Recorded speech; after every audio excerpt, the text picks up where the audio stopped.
We've been chasing this dream of flying cars since the Jetsons. Sci-fi has led us to believe that we're going to be having these vehicles, but it's really not the case.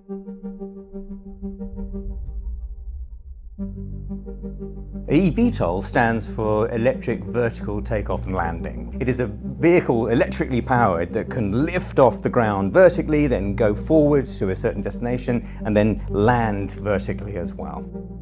And there are a number of companies at advanced stages of creating these vehicles, but we're some way away yet.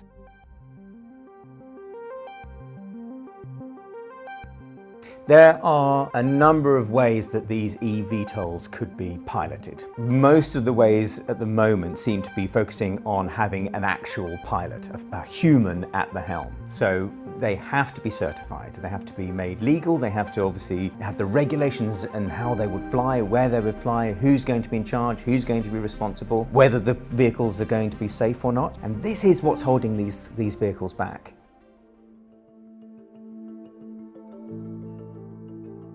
It's an interesting question talking about how eVTOLs will fit into the cityscape, because cities are already very crowded, and so where will you use them? Most people right now are saying they're going to operate as a taxi service, so going from existing heliports and then off to heliports, say at the airports. So utilising the existing infrastructure in cities in order to make these things work.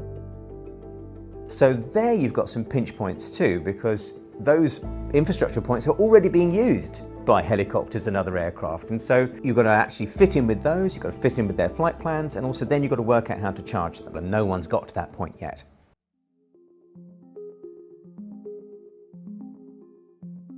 There is a use case for these things, of course, but if we are just going to be replacing existing technology, i.e. helicopters, and if it's only going to be for the wealthy, then maybe we don't need it either, because it will not deliver this sort of transformation of our society that some of the companies promise it will. Don't bet against eVTOLs not coming about though, because it will happen. We are already well down the road to making these things a reality. How many and where they're going is another matter.